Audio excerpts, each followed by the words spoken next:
Assalamualaikum warahmatullahi wabarakatuh. Hai, apa kabar? Mudah-mudahan dalam keadaan sehat walafiat dan terus semangat. Bertemu lagi dengan mata pelajaran Bahasa Indonesia untuk kelas 10. Untuk selanjutnya kita akan melanjutkan pembelajaran, yaitu C. Menelaah penggunaan tanda baca dan kata serapan dalam teks biografi. Jadi menelaah penggunaan tanda baca dan kata serapan dalam teks biografi dengan menggunakan pendukung sumber lain. Penggunaan tanda baca sangat penting dalam suatu teks ya. Apakah kalian telah memahami seluruh kaidah penggunaan tanda baca dalam bahasa Indonesia? Itu adalah pembelajaran kita yang kemarin ya. Nah, kita sambung lagi di sini di bab 5 ini.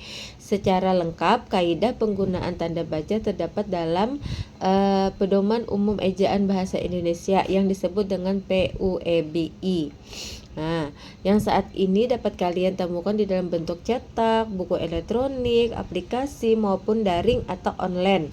Dalam Pedoman Umum Ejaan Bahasa Indonesia tersebut tidak hanya mencakup kaidah tanda baca, tetapi juga pemakaian huruf, penulisan kata, dan penulisan unsur serapan.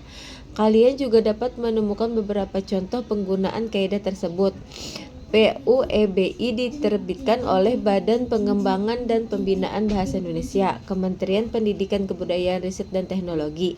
Adapun berkas Pedoman Umum Ejaan Bahasa Indonesia versi buku elektronik terbaru dapat kalian unduh di laman resmi Badan Pengembangan dan Pembinaan Bahasa. Berikut tampilan untuk mengunduh berkas PUBI di laman resmi Badan Pengembangan dan Pembinaan Bahasa. Nanti saya akan fotokan di sini. Silahkan kalian baca, silahkan kalian pindai, kode QR-nya ada juga. Kemudian dalam bentuk berkas juga ada PUBI, juga dapat kalian akses secara daring, ada juga. Nah, adapun untuk PUBI daring, kalian dapat mempindai kode QR-nya ya. Nanti saya akan fotokan juga. Jadi silahkan saja cari karena sudah ada HTTP-nya dan sudah QR-nya ada. Jadi setelah mencermati kaidah tanda baca, pemakaian huruf, penulisan kata, dan penulisan unsur serapan dalam PUEBI, kalian dapat berlatih menganalisis teks berdasarkan kaidah-kaidah tersebut.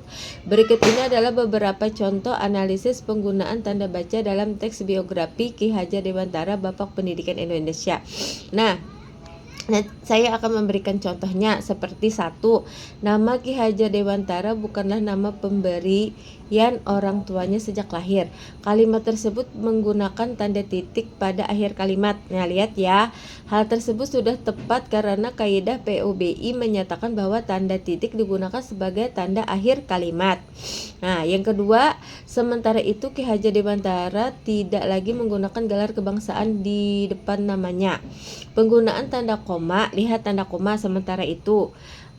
Tanda koma dalam kalimat tersebut sesuai dengan kaidah karena menurut PUBI tanda koma dipakai di belakang kata atau ungkapan penghubung antar kalimat seperti oleh karena itu, jadi, dengan demikian, sehubungan dengan itu, dan meskipun demikian. Pada kalimat tersebut terdapat kata penghubung antar kalimat sementara itu yang kemudian diikuti dengan tanda koma. Tuh lihat ya contohnya. Kemudian yang ketiga, kemampuan menulisnya terarah ketika ia bekerja sebagai wartawan di beberapa surat kabar antara lain Setyotomo, Medan Java, The Express, Oetosan Hindia, Common Moda, Tehaja Timur, dan Poesara. Tanda koma juga digunakan dalam kalimat tersebut sebagai pemisah di antara unsur-unsur dalam satu pemerincian atau pembilangan. Selain itu terdapat penggunaan huruf miring ya untuk penggunaan nama surat kabar dalam kalimat tersebut.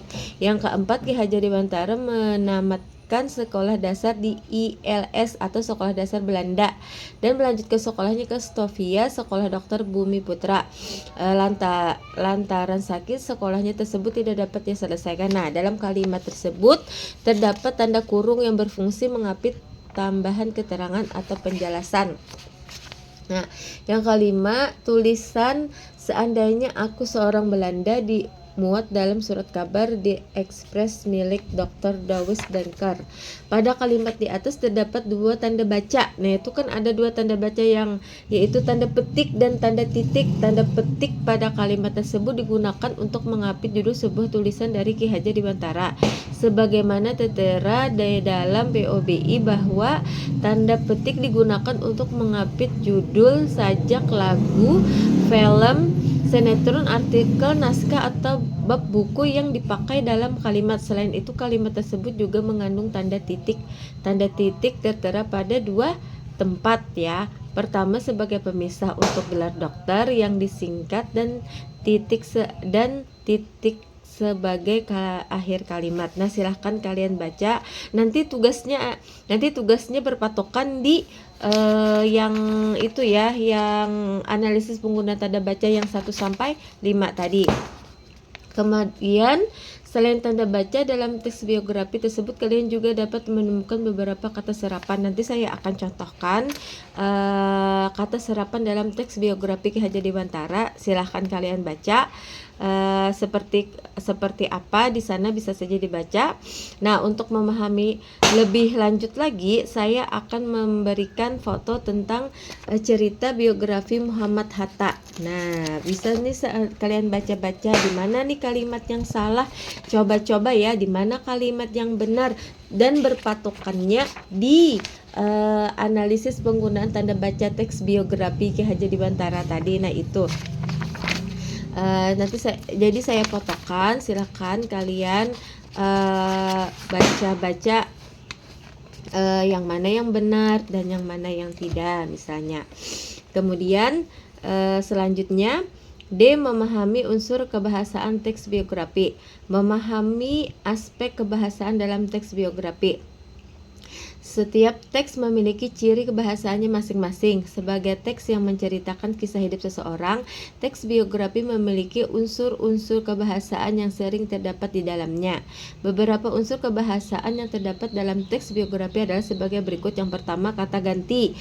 Pronomina. Kata ganti dipakai untuk mengacu pada kata benda nominal lain. Kata ini sering digunakan untuk menggantikan nomina yang sudah diketahui agar tidak disebutkan berulang-ulang.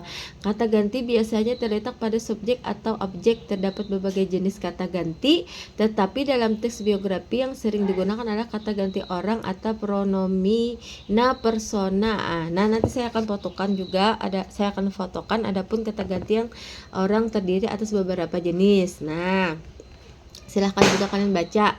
Berikut ini penggunaan kata ganti orang dalam teks biografi. Kata ganti orang ketiga tunggal ia atau beliau digunakan untuk menggantikan sosok R.A. Kartini tersebut ya.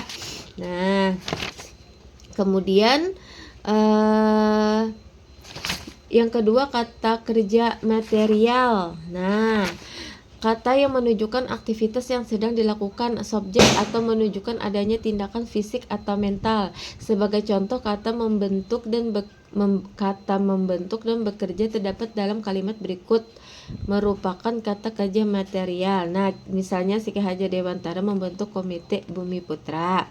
Nah, silahkan kalian baca ya. Yang ketiga, kata sifat adjektiva. Kata sifat umumnya berupa kata yang menjelaskan atau membuat kata benda atau kata ganti orang lebih spesifik.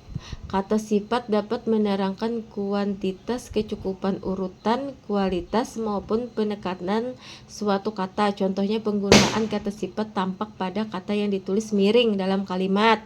Misalnya Ki Hajar Dewantara dikenal sebagai penulis handal. Nanti saya akan berikan juga contohnya. Yang keempat, kata kerja pasif. Kata kerja pasif berupa kata kerja yang subjeknya dikenal suatu pekerjaan.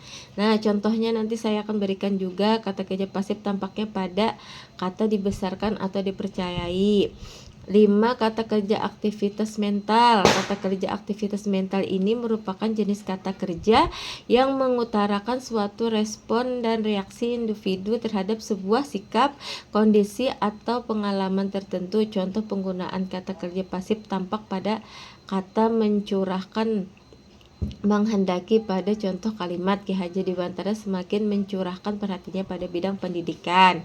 Kemudian 6 kata-kata penanda urutan waktu. Kata-kata penanda urutan waktu ini terdiri atas kata hubung, konjuksi, kata depan preposisi dan kata benda nomina yang berkenaan dengan urutan waktu atau kronologis. Contohnya penggunaan tampak pada beberapa kalimat. Pada masanya Ki Hajar Dewantara dikenal sebagai penulis handal misalnya.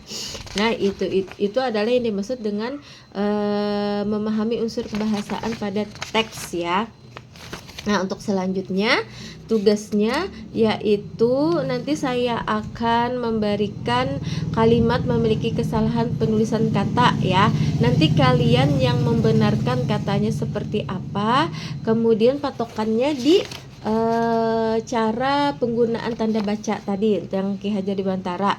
Kemudian kata serapannya nanti saya akan memberikan kata sosial. Kemudian perbaikan katanya yang benar bahasa Indonesianya seperti apa. Kemudian kaidah penulisannya kata serapannya itu seperti apa. Mungkin itu saja ya. Kalau ada pertanyaan silahkan chat pribadi. Sampai berjumpa nanti lagi. Assalamualaikum warahmatullahi wabarakatuh.